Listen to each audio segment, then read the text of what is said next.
can build a garden, and knowing what it takes to be able to do that. Exactly, because like this area here, we have it's a little bit of distance from a lot of people in this area to walk to the shopping center, a lot of older folks and things like that. So that's why we have a lot of these corner stores here, which a lot of people, bodegas and things like that.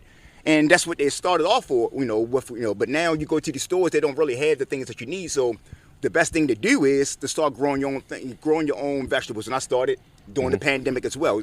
You can go Amazon and spend $10 on pots that you can reuse every year and things like that, buckets there, where so you can grow tomatoes and herbs and things like that all in your backyard. And it's real easy. And I mean, give you time and give you and your family something to do as well.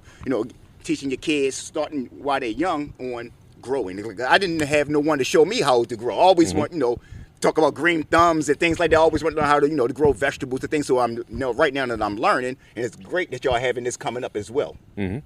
Yeah, it's a big deal, and there's resources available for residents. If you go to the Baltimore City Office of Sustainability's webpage, there's grants available. There's, they do classes on how to start your own garden, how to maintain them. They connect you with partners across the city, because this is a real movement that is really taking hold in the city of Baltimore. I'd lift up even a lot of the churches are a part of the Black Food Security Network. That's been encouraging religious institutions across the city to do this and create local food systems and food access, because one of the things that we learned from the pandemic is that there were challenges that we knew about. Like, we knew food insecurity was a thing, but it really exposed a lot of that when people started losing their jobs or whatever the circumstances were, they got sick and are now reliant on these food distribution sites, which we've had running throughout the district. And I'm thankful to our community partners. I know the Allendale Community Association has been doing that every single week on a monthly basis. Still Meadow Church, St. Bernardine's. I know I'm leaving a bunch off, so no disrespect to anybody that's like, well, my church was helping out too. But there's been Walnut, I can't remember the name. Christ Deliverance has been doing work. Central Church of Christ has been doing it. St. B's, just to lift up, they have the 40 West Resource Center, which has been there for a while. But all of these places, I sat down with staff from the Maryland Food Bank a couple of weeks ago to talk about this issue of food access, food insecurity, because it's something that comes up a lot.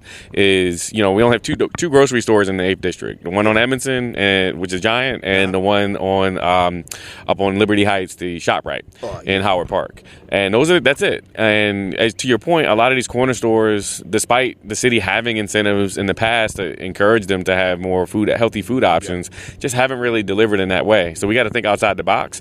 And that way is to try and lift up the community-led efforts and faith-based efforts that are taking hold to feed people, because people are really going through it right now and coming out of the pandemic into an inflationary economy where food is just becoming more costly. We got to make sure that we're still being able to take care of our bodies. Exactly. And Benzo, that you said that, me, I think I stopped eating meat back in like 2016. So I've seen a lot changing inside my body, my mindset of thinking and things like that. And a lot of things that people put inside their body is change, have your mind, way of thinking, bad dreams. And, they say you are what you eat.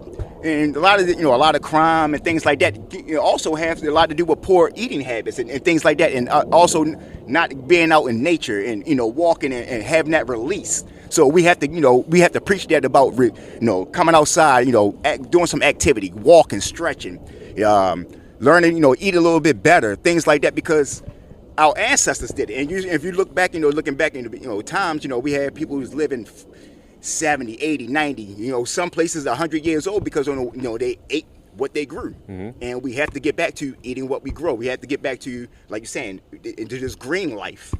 I know it's 420 and everybody, y'all talking about green, but we talking about this kind of green out here today. Talking about green beans. The green beans, string beans and all those kind of things, green grass. So those are the things that you use, that you do to change your mindset. Like I say, I haven't, and I talked with someone about this. They understand what I'm saying. Like, I haven't had a nightmare in so long because I haven't ate a lot of that predatory food that I used to. Yeah, I still eating a little bit of fish, and we here in Maryland, I still love crabs. Yep. That's the hardest thing. But I feel a lot better once I changed, my diet, and that's